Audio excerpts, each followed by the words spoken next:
Welcome to Public Safety Talk Radio, the podcast for all of our heroes in public safety, including law enforcement professionals, firefighters, EMTs, corrections officers, healthcare workers, and more. The show is proud to be a part of the growing National Police Podcast Network. This episode is sponsored by Police Mortgage. Police Mortgage is a full-service mortgage company dedicated to serving police officers and first responders. Founded in 2008, Police Mortgage offers a variety of mortgage products tailored to meet the needs of those who serve and protect. Police Mortgage, for first responders who are second to none. Hi, I'm Ken Bader, your host for Public Safety Talk Radio, and I have a fun episode here today. We have fun all the time, of course, but I am reconnecting with an old colleague of mine that I have always had a lot of respect for. His name is Todd Romer. He has written a number of books. His first one is actually Young Money, and if you can see here, if you're watching on video, you can see the tabs, so you know that I actually read it in depth and made notes and everything.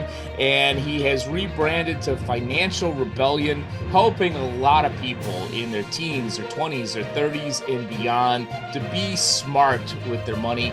Todd, welcome to the show, man. Thank you, Ken, for having me. Really happy and excited to be here and reconnecting with you. Yeah, my pleasure. My pleasure. As I mentioned before I press record, one of our four pillars is really digging into financial soundness. And I don't think we really have done that deeply in the recent episodes. So I'm glad you're here as an expert so that we can take a deeper dive. Let's do it. All right. Well, first off, tell us about Financial Rebellion. You were Young Money. You've rebranded to Financial Rebellion. You're still doing great things out there. Tell us a little bit about that brand and that business. Yeah, Financial Rebellion. We are getting and have some very fun response to that. In fact, a lot of immediate reaction when we decided to change more of our branding from Young Money University, which originally was to help college students and student athletes. And I still do a lot of speaking on college campuses, teaching money under that brand. But now we're moving pretty strongly to Financial Rebellion. And that was because we saw and heard from, could have been teachers, instructors, coaches, staff that were in their 30s and 40s and saying, wait a minute, I can do this. I need this. How to manage my money, how to reduce stress, how to become more financially confident. And so we had some in their late 20s thinking that young money was too old for them or too young for them. And so we decided, wait a minute, we are reaching a lot more people than 18 to 25-year-olds. And it's a new newsletter, the title is the same, Financial Rebellion. So we're helping, that name basically means this, Ken, and to all your listeners, we're helping tens of thousands of more people around the country Nice. rebel against traditional financial norms Yeah. that are not working. And again, the response to just the name has been nothing but fantastic. Yeah, that's awesome. I know the great work that you've been doing for quite a while, and also as it applies to Public Safety Talk Radio. I understand you have a son that is a police officer out there in Ohio. I do. Son Alec, he's in the greater Columbus area in a suburb called Dublin, almost 2 years in. He went to Ohio State and then he was all over this, and he was looking to go into forensics initially, and was kind of guided this way. So he's on the street in his own car. He's really enjoying it, and he does simply want to make a difference, and that's obviously a big deal, right? As a dad, but um, his experiences are, as you can imagine, doesn't matter how poor, middle class, or affluent his beat is. He's seen stuff, and he's enjoying so far what he's been kind of called to do. Yeah, that's awesome, and we all hope, especially me, that he's staying safe and has a long law enforcement career out there in Ohio. Yeah, 100% right. So, what are some of the things? I mean, you mentioned he's in his 20s.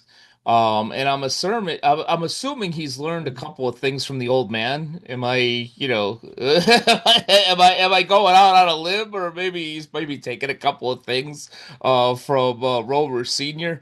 What are some of the things that he's doing to be financially sound and to really plan for his future? Because we hope, he's sitting there in his 80s someday looking at his badge and looking at the great things that he did one day. So what are some of the financial things that he's doing out there? It's been fun. Specific story to him. We're talking about a year and a half, 2 years ago, when he was just ready to graduate from the police academy in Columbus, Ohio. And it was Friday. He calls me and he says, "Hey, Dad, I've become friends with a few of the folks here in the academy. I forget the guy's name, but let's just call Sure. him Evan, and that is not his name. But he said Evan is uh, starting to share with me a little more about his financial stress he's dealing with. He's Hmm. 22. He said he's got a huge truck payment. Hmm. He's got a bunch of debt, and he just happened to basically feel comfortable around me enough to share some of his issues with money." And I said, "Alec, number one, that's cool that he can trust you with saying real stuff and Exactly. being, vulnerable like that. Number two, he said, so he's open for me to meet with him tomorrow with coffee, or we're going to meet for breakfast." And he's like, "Yeah, I can tell you some of the things that I've learned from my dad growing up." And he said, "Dad, do you have that like PowerPoint you can send me that you speak off of college campuses?" And I said, "Sure." I said, "But you're meeting for breakfast. I can kind of give a quick training to you." Yeah. So he said, "Yeah, I know," because he's doing this stuff, what I teach, right? And I'll get into the details for your listeners of what I Please. do and why it's different. But the story's pretty cool because he calls me around noon the next day on the way home from meeting with this Evan friend, right? Hmm. And he said, "Hey, Dad, it's something that I'll never forget." He said, I said, "How'd it go with Evan?" He said, "Well, let me just say this. I can understand kind of for the first time why you love doing what you do." Hmm. Because I shared some pretty cool things with Evan on how I do money and how I think differently about it. And he was taken aback, like really, really excited and very thankful to have this meeting with me, he said. So that was cool. But what I do, it's not a magic pill. It's nothing super, super crazy. But we also say that this is quite different because how we've been teaching money, Ken, and you know this for the last 50 plus years, is simply not working. We're so focused on credit scores. We're so Hmm. focused on certain percentages. How much should I save? What percentage should I have for a down payment? All that stuff is really gone by the wayside. So, what we teach inside of financial rebellion, how to be rebellious, is start thinking differently based on how you were raised. There, you have money DNA. Everyone has one, and it's not about how well off or how middle class or how poor you grew up in. You can change your money DNA within days, weeks, months at the most. Hmm. Meaning, if you were taught and you were around some things at home that felt like money was tight, or your view of money has you thinking that it's only the rich is going to stay richer, or it's only the smart people that know how to invest money correctly, or there's not enough money to go around for me, then that's just faulty limiting beliefs around money and yourself. Hmm. So we teach how to get out of that quickly because most of us have a poor money DNA. It's just Hmm. is what it is. So there's zero judgment around it. So we kind of go walk you through how to be a rebellious thinker, number one, with money, and how to basically tell yourself, wait a minute, I'm not that dumb. I can do this. Hmm. So start with that. I can change. And number two, we start moving into automation and automating your money. naming your savings accounts. Don't have a savings account. We say get the heck out of an account called savings where you have Mm-hmm. one account. Start naming your cash. Open up a car repair savings account. Call it that. Open up a clothes and shoes savings account. Call it that. Travel savings account, education savings account. Name your cash. Automate money going out each month, even if it's $10 a month starting out. Who cares? Mm-hmm. Automate your cash for the short term of, say, 5 years or less for things that you value, home down payment, save for that, save for a car, new car savings account, giving savings account, whatever someone values. Mm-hmm. And then automate it. 10th of the month, 15th of the month, 25th of the month, move money out automatically. Mm-hmm. Because Todd Romer, when I get in the way of my money with emotion, with most human beings, doesn't end well. I Yeah. need to step aside from myself and have my money automate without emotion. Huge, huge to understand emotion and money. And then we go on further and we talk about spending money differently and kind of obliterating a traditional budget. Mm-hmm. Yeah, budgeting is important and smart, but we just kind of teach them how to do it differently so they have conviction. Right. They start spending their money with intention. Mm-hmm. And then we go into investing, which is a massively exciting step of so many people want to know, how do I do what the wealthy do? We talk about the stock market, how it's not scary. We go into crypto a little bit. That's the right way to look at crypto. Right. And so, yeah, we get into all that, and it's been fun. And now a word from our sponsor, Police Mortgage. As a first responder, you wisely control what you can control. As an EMT, you control the bleeding of a gunshot or stab victim. You can take steps to maintain or regain the same type of control with your finances with a police mortgage. The experts at Police Mortgage arm you with the necessary knowledge and education, whether you are buying a new home or refinancing an existing property. And by the way, they offer great rates too. Maintain your control by going to www.policemortgage.com or by calling 312-499-8878 today. Police Mortgage for first responders who are second to none. And learn more about Police Mortgage from their podcast, The Mortgage Beat, another podcast in the National Police Podcast Network. This is awesome on so many levels, Todd. It's interesting as I was hearing you speak, and as most of my guests, or excuse me, most of my audience knows, I'm going to ramble a little bit, but I'm going to get to an actual point. But the ramble is important in that in the financial world, especially when it comes to public safety professionals. I've heard a number of different perspectives, and they're all good. One from the financial cop, who really, really talks about budgeting and a certain process there. I produce the mortgage beat for Police Mortgage, and they have kind of a process and a thought vein that ties more into financial planning as well as buying a home and your mortgage. And you talked a little bit differently here, but what I see the same in all of those different processes is to have a process, is to be able to look at it at your finances and be able to make sound decisions. And I shared with you a little bit. I'll be 6 years sober in the next month.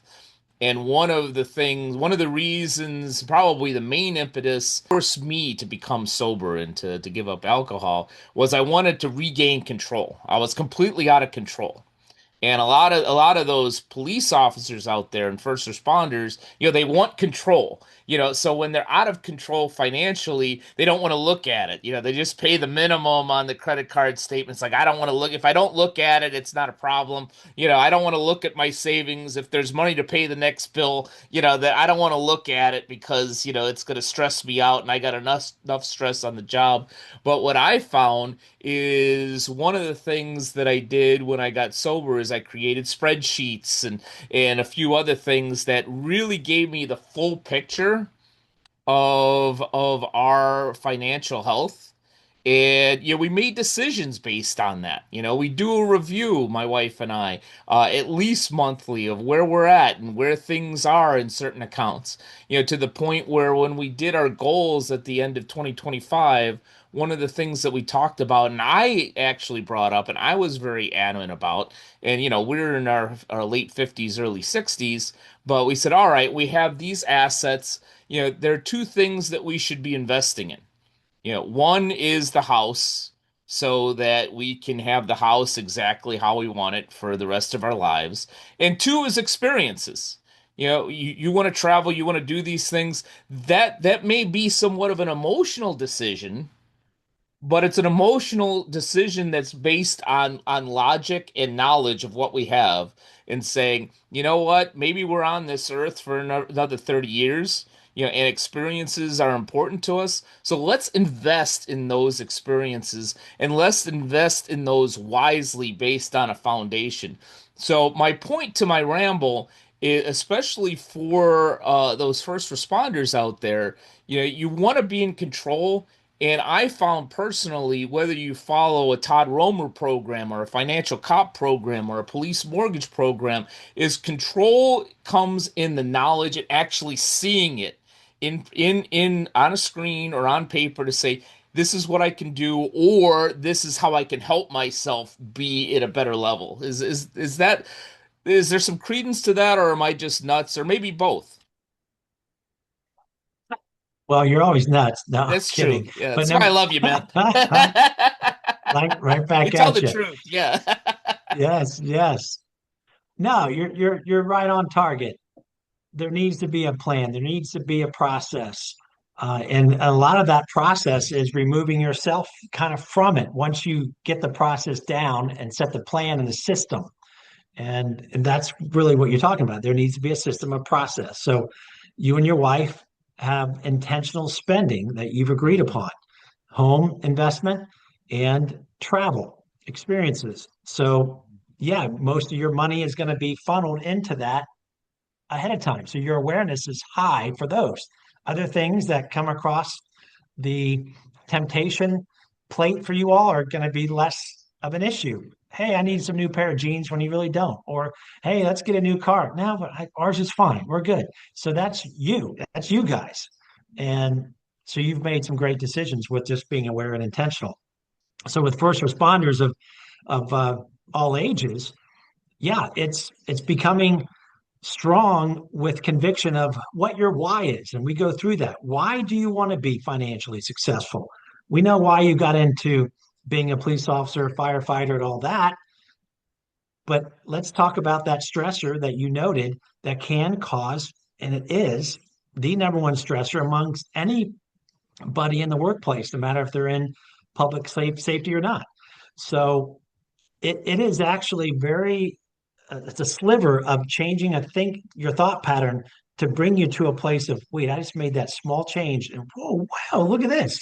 I didn't know that if I'm automating my money, or if I'm taking advantage of my company retirement account, 401k, 403b, okay, I'm doing that, got that rolling. You show up a little more ready to go and a little more fired up at work. It's being financially rebellious and taking that step with it. Yeah, as I alluded to before we press record, and most people listening or watching this will probably agree with me, is there's kind of a stigma or stereotype for first responders, especially for police officers. And I've seen this before. I've seen this personally, with people that I know. I've seen this vicariously through a lot of police credit unions I had the opportunity to work with and for. That a lot of them live for today. They, especially, let's take a city like Chicago or Los Angeles or New York, or God forbid, Minneapolis right now, and they realize today's shift could be my last shift. So I don't care that I have a 520 credit score. I don't care that there's only $1,000 in the checking account. I want that boat because I want to be able to relax. I'm going to buy that RV even though we may not be able to afford it because I want to go camping with my family. And while there might be some emotional credence to that, strategically and financially, that puts you in a rough situation to where you're thinking poorly, or where you're thinking about, hey, I'm financially in trouble while you're on the job, rather than thinking about the job. Yeah, can you give some tips or some thought processes about of how to maybe get out of that? Yeah, and I totally understand that because we've all been there, including Yeah. my hands up first in the past with that, thinking that, oh, it's gonna, the money's gonna come in later. I'll be able to catch up, or that's just a pretty common mindset of those that get kind of thrusted into life, new life experiences. It could be, having children for the first time, right? Hmm. And then having multiple children and like, whoa, this is life's going on here. And this is generally for the men. It's not completely, but generally Hmm. men feel that pressure financially, right, to provide at home. And whether their wife is working or not, can add some pressure. So Hmm. there's that kind of temptation to kind of put things off. Yeah, we can afford it now, even though we couldn't, or all those mindsets that come in that are just in the temporary. So, how to kind of combat that is to step away and kind of admit and be aware of, okay, here's kind of what I've been doing. So, like any human problem, and I'm not using, we all have stuff. In fact, I've been Sure. to Al-Anon before in the past Hmm. because of alcoholic father Yeah. that I had that I kind of wasn't aware of until I was in my late teens. So nothing, there's no abuse, anything like that. Just that's what he was. So, Hmm. but I went to Al-Anon and kept going, and so I remember going to Al-Anon, and that's for those who are listeners, those who come from children of alcoholic parents, Yeah. Our uh, friends or other going family through the spouses. Yeah, in you're other exactly families too. right. Yeah, Yeah. going through those 12 steps, and I'm like, wait a minute, every human being needs to go through the 12 steps. Are you kidding me? I said it's relevant to anybody. There's nobody that's got like a perfect human life, and Correct. everyone listening knows, yeah, that's for sure. So my point to that is we all have to step back. And if this is someone listening right now, like, okay, he's kind of making some sense. Just all you do, Ken's making sense on this one. You step back and go, all right, I haven't been the smartest with how I've been spending money. It's okay. Just acknowledge, yeah, I've kind of screwed up. In fact, tell somebody, tell your wife, tell your husband, tell your friends, whoever. And guess what? When you're real like that, and Ken, you know this more than anybody, when you're real and vulnerable, and Hmm. it's refreshing Yeah. that someone else is hearing someone say, "Yeah, I suck at this. I need to stop," or whatever it is. Yeah, I'm putting so much of my credit. It's not good. So Yeah. we all think judgment's going to come upon us, and we tend to have a tendency as a human being to worry more about what other people think about us and what we're Hmm. doing than they really don't give a rip. And so, speaking of Al-Anon again, I had a mentor, and he was in his mid to late 50s at the time. This is going back 15 plus years ago, 18 years ago. And he was, quote, incredibly financially successful. Hmm. Do you notice what I did there? I said incredibly financially successful Hmm. because a lot of us in the human world think, oh, that guy's, quote, oh, he's super successful. And they tie that to finance, which is utter BS. Right. I know a lot of wealthy people who are not good people. Yeah. And so my point is this. He said, Todd, and he told other people in the room, he goes, don't rent out space in your head for what you think other people think about you. Because you know what? We don't care as much as you think you care. Yeah. And he's right. Nobody really cares as much as we think we care. And so why are we trying to impress other people? So back to your question, how do you do that? as a first responder listening, how do I step back and go, I want to make some new money changes?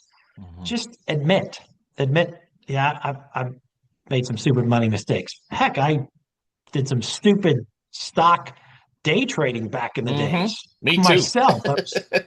So anybody listening, no matter how quote in debt you are, no matter how kind of you still are not certain with, do I have the smarts?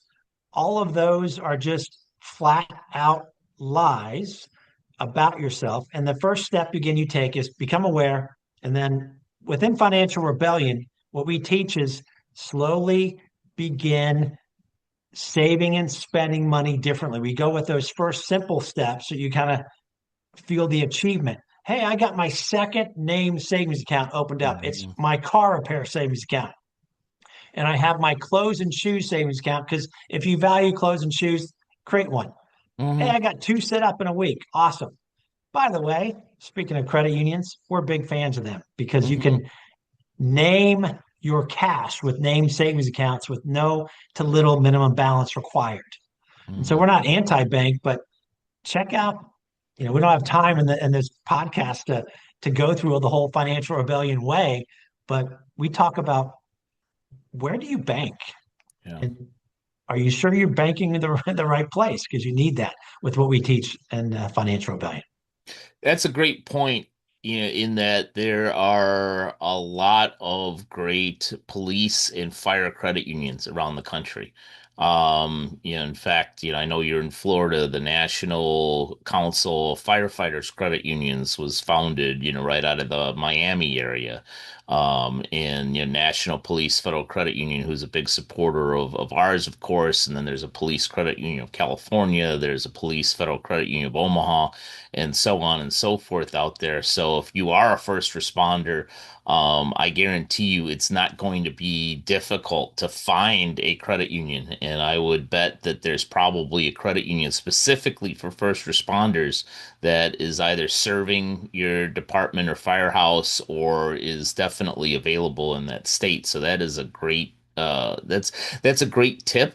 One thing I want to go back to is specifically to your expertise, because there are a ton of young firefighters, young police officers, and one thing I think credit unions do a really good job of is education and help right when people are in the academies. They offer 0% loans for uniforms and firearms and things that you need, and do a nice education of, this is, some things to think about. This is how credit score works and so forth. For those folks that are in, their 20s, maybe even some people are in their 30s trying to be firefighters and police officers. Some are in their late teens. What are a couple of financial rebellion tips that you want to share with them where they can start off on a better foot? Yeah, a lot of young people think that they don't have enough money to begin investing. So let's just go straight to the investing piece here. Great. It's the number one interest we have amongst people to learn more about how to do it safely. And there's just, again, it's just a money DNA thing, or we hesitate thinking, I have to have a lot more money to invest. That's just false. All you need is Hmm. $5 to start investing through platforms like Acorns, and Robin five Hood, and bucks a there's a week, few ten others. bucks a Yep. month. Yep, Robinhood, whatever it might be. We're big fans of not investing in individual stocks out of the gate because Hmm. nobody knows what you don't want to put all your eggs in one basket or three or four baskets. So you get into a S&P 500 index, a growth mutual fund, or a growth ETF. Acorns can get you into those automatically and simply. So, and then just kind of go, wait, okay, I'm starting with $10 a week. Great. And then throughout the financial rebellion system that we teach, if you will, that over time, you're going to start increasing that $20 a week, $40 a week, and you're not going to miss it. And then we talk about your investment accounts. You're going to end up having three investment accounts throughout your lifetime minimum. You're going to probably have more, but your retirement account at work, max that puppy out, right? and then your Roth IRA. But again, just starting to invest is one quick tip. Um, and I'll end with this piece on investing, or not end, but I'll mention this from what happens up here psychologically, emotionally, and mentally is that when you become an investor, you start spending your money differently. You're Mm-hmm. like, wait a minute, I don't think I need that new pair of jeans. These look fine. And my truck that looks a little bit beat up, I'm good for another year or two. I'm good. I'll go get it Because you got detailed. that money compounds. Yeah. You got bigger dreams of Hawaii trips with your family or whoever, experiences, your home, you're like, yeah, I can't wait to get to $50 a week or $100 a week eventually. Yeah, that's what happens. Yeah, that's an excellent point. I think that and I've seen it even in my family with really intelligent people, people with master's degrees that, almost are afraid of investing in mutual funds and ETFs and stocks. And, as you alluded to earlier in the show, if you're a smart person, you could learn this. It's certainly it certainly isn't easy, but it also isn't complex. It's pretty straightforward, unless you're doing options and margins and all kinds of other interesting stuff. But that's a great point of mindset. To give a couple of examples, I know my wife, well before she met me, bought our home. And the way that she bought it is she first started to invest. She took some classes, she learned how to invest in stocks and did well in the stock market and was able to build enough wealth to be able to sell that stock and put a down payment down on a home. She often jokes of what a fan of Larry Ellison she is because Oracle was one of those stocks that grew and helped her to earn and grow a down payment for the house. And it brings me to a question I've heard in the Wall Street Journal, and we've talked a little bit behind the scenes. It's police mortgage is there's kind of an interesting mentality among 20 somethings of some say hey, I want to buy a property and use that as my first nest egg, and others are like, well, the housing market is so out of reach, that I can't come up with the down payment for the house that I want.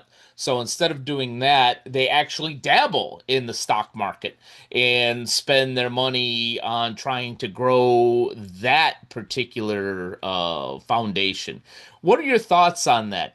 Should you go all in on buying a property and using that as possibly your linchpin to your financial wealth, or do you start with the stocks and the investing first? What are your thoughts on that? Yeah, and I get that question sometimes on my speaking tour from younger people. Hmm. And number one, just like you alluded to, with the cost of housing so high, even to get into a house that you keep and then flip, it requires tens of thousands of dollars, right? So there's not many markets except maybe the northeast part of South Dakota that you can buy something Which cheap which are from a which is house, probably really pretty but very cold at the same time. Yeah, continue. right? Right. So, that's just a tougher deal to get into because still that investment is kind of quote for those who have a lot of money. You need a lot of money to invest in real estate. So that's not something that we encourage much of until later, but you can begin to invest in the stock market at $10 a week, $50 a month, et cetera. And all in all, outside of those three investment accounts, and I'm kind of giving your listeners even more of what we teach to be Hmm. financially rebellious, because not just, yeah, we do agree that you want to take advantage of your 401k and 403b, whatever that is, your employer based plan. Get your Roth IRA maxed out to 7 grand a year. That's all you can invest in that account, right? And then have a personal investment account, a brokerage account, maybe like Acorns. And as you learn more about the stock market and you're invested into these funds, You let those two Roth IRA and your 401k, your employer-based plan, you're automatically investing every week or every paycheck or month, right? And so let those do its thing. Let compounding just go nuts over years. You're not into individual stocks in those. Mm-hmm. Then, as you're learning, this is where we are a little bit rebellious in how we teach money. You're going to have a lot of first responders who are like, okay, I kind of know I do follow the market a little bit. Well, we say build some cash over time, not in a year. As you build cash and you start seeing the market, the stock market does go on sale often. Mm-hmm. It's been going on for sale since the beginning of the stock market, meaning markets go down Mm-hmm. temporarily. Well, great. Now that you're more in tune to be an investor, you might go, oh, I'm just using random stocks right now. Sure. I'm going all in on Tesla. I'm going to buy $2,000 of Tesla stock because it just got hammered for no reason. Or Micron Technology. There's AI, data center, whatever. If you kind of follow, then use your knowledge that you're building and take advantage of dips of companies Mm-hmm. that are solid and buy their individual stock. And see, a lot of personal financial advisors will say, oh, no, we don't want you buying individual stocks.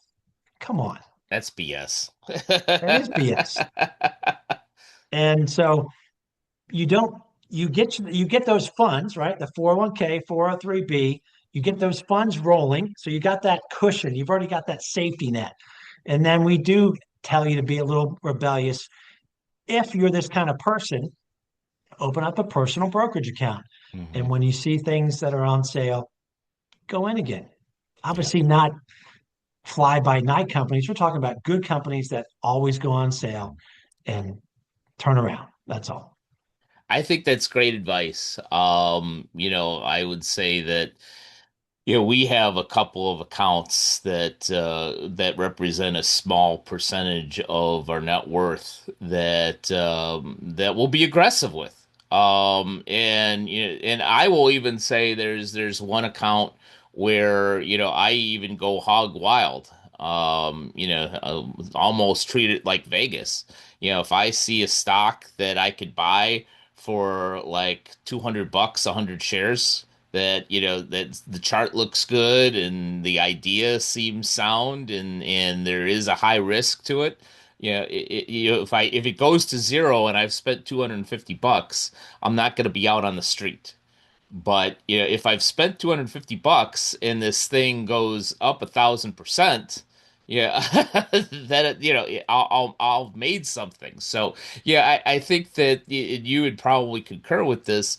It's about relativity and what and understanding what money you're putting where, what's available at risk, and what is available, what's probably not available. This is something we're not going to touch. And I think that maybe speaks to having these different accounts and understanding what they're for.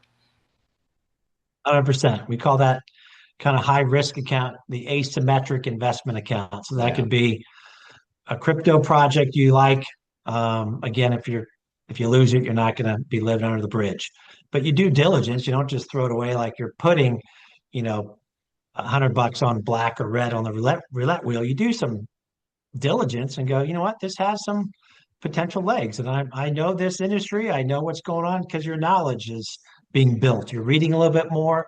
And yeah, I'm all for that because sometimes these asymmetric investment accounts can accelerate your goals and Hmm. dreams.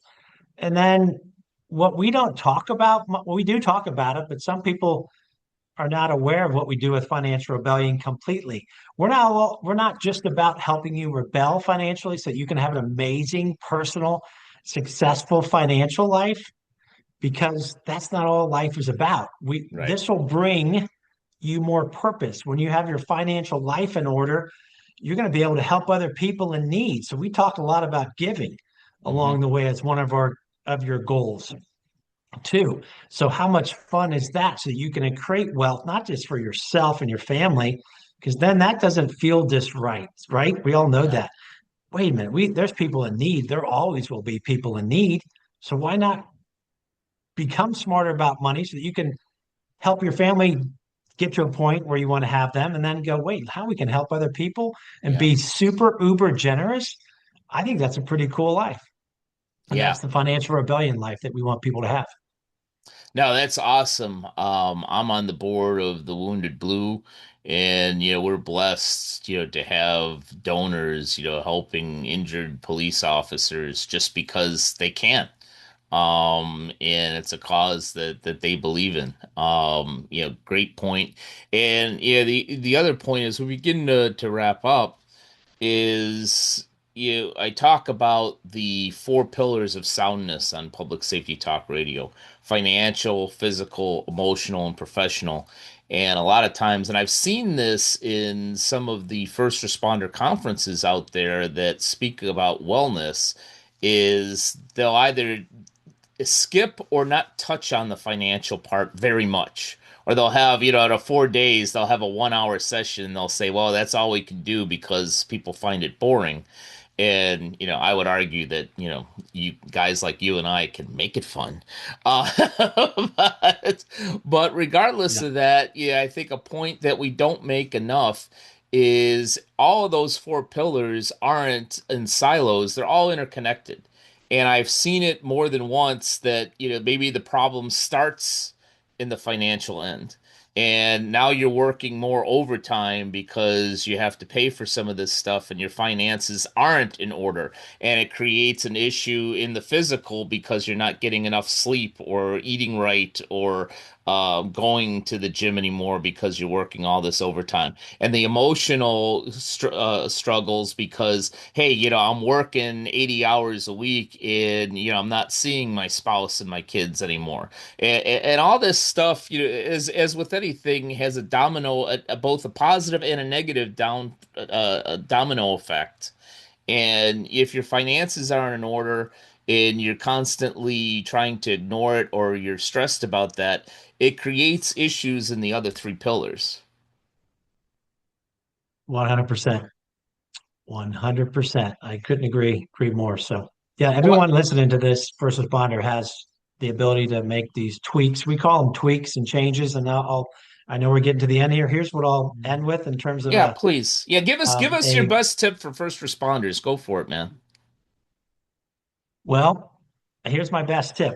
Speaking of being on the street, if you will, if you're everyone's gone 75 miles an hour on the highway before. So imagine you got the steering wheel. We've all done it. You have to get off at an exit in a mile.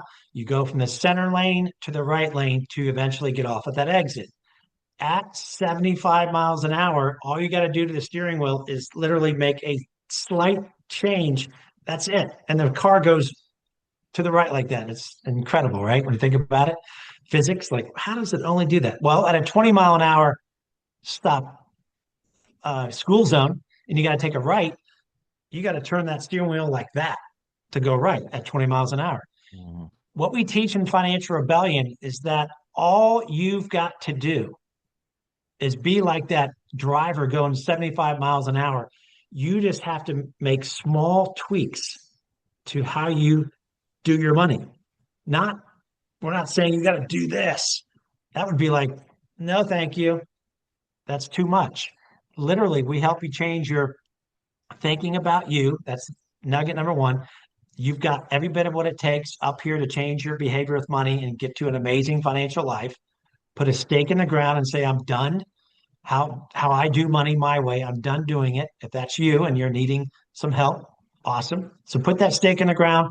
And then, of course, follow us on our newsletter too. Financial-rebellion.com is a weekly free newsletter. We help you become smarter about money, investing in business in less than 10 minutes a week. You just give us your email, financial-rebellion.com, and you're going to be like, these are great tips I can do like tomorrow. So, yeah, that's my quick, I guess, self-serving tip, if you will, to help more people do the financial rebellion way. No, it's a perfect tip, and you actually covered the last question that I was going to ask is how people can find you out there. And I strongly suggest signing up for this newsletter.